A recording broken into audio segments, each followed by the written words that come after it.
The first call in the late afternoon, when the light in the kitchen starts to flatten, and everything feels a little too honest. The bills were spread across the table in front of me.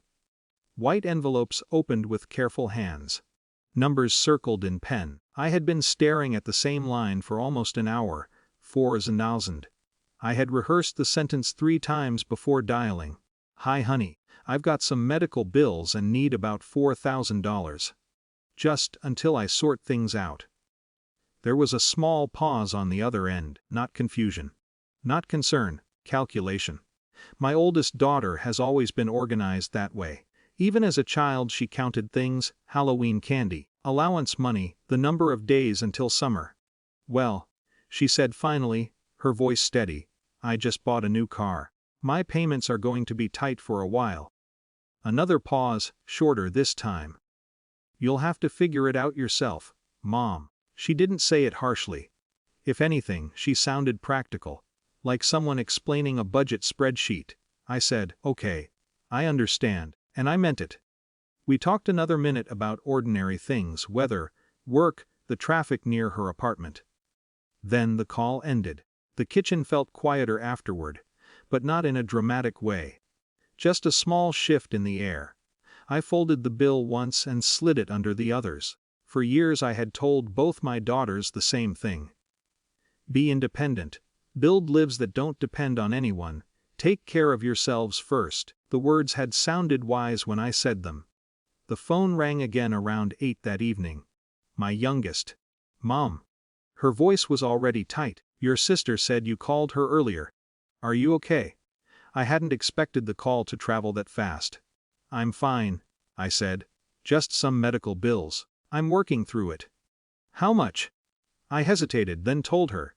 There was no pause this time. No budgeting tone. "I'll bring it over. You don't have to. I'll drive over tomorrow morning." I closed my eyes for a second. She's a teacher. 3rd grade. Loves the job in a way that still surprises me. She makes about $55,000 a year and carries $65,000 in student loans like a second shadow. "Sweetheart," I said, "you don't need to do that." "Mum," she said softly, "are you okay?" It wasn't the same question her sister had asked. This one meant something different. "I am," I said. "But give me 1 day before you do anything. Let me double-check some things." "All right," she said. Then, after a moment, "I'll call you in the morning." When the house went quiet again, I gathered the papers into a neat stack. The medical bill was real. The number was real. But the story around it wasn't quite complete. 3 months earlier I had been in the hospital for a procedure that insurance had already approved. 2 weeks later the bill arrived anyway. Then another. Then the collections warnings started creeping into the margins. I had filed disputes, made calls, waited on hold long enough to memorize the music. 2 days earlier a patient advocate at the hospital had finally escalated the case. That afternoon, just before I called my daughters, I had been told the review board was meeting in the morning. Which meant one thing. By tomorrow, the problem might not exist anymore. Still, I made the calls.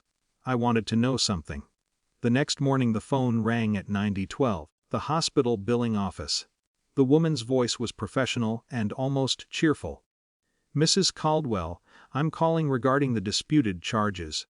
The review board completed their evaluation this morning. The billing was submitted incorrectly. The balance has been removed from your account." "Removed?" I asked. "Yes, you owe nothing." She repeated it twice like people do when they know a number matters.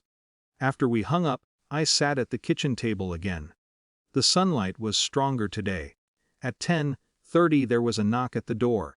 My youngest daughter stood there, holding a small envelope in both hands. Her hair was still damp from a rushed shower. "I didn't trust you when you said you were okay," she admitted as she stepped inside. I smiled a little. "That's fair." She sat at the table and pushed the envelope toward me. I pulled from my savings and some other places. I didn't open it. "I don't need it," I said. Her eyebrows lifted. "The hospital fixed the billing mistake this morning." She leaned back in the chair slowly. the tension draining out of her shoulders. "Oh, thank God." Then she looked down at the envelope and laughed awkwardly. I spent half the night figuring out how to do this. I reached over and slid the envelope back toward her. "You keep it." She tucked it into her bag, still shaking her head. We drank coffee and talked about her students. One boy who refuses to read out loud, another who brings rocks to school every day because he's convinced they're fossils. Before she left, she hugged me longer than usual. Later that afternoon I called my oldest daughter.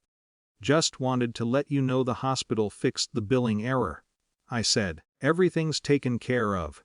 "Oh, good," she said. "I'm glad it worked out." We talked briefly about work again, her commute, the dealership that sold her the car. The conversation stayed polite the whole way through. Afterward I sat at the kitchen table once more. The bills were gone now, but the space they had occupied still felt visible somehow. For years people had called my oldest daughter the successful one, stable job, careful planner, smart with money, and maybe that was still true.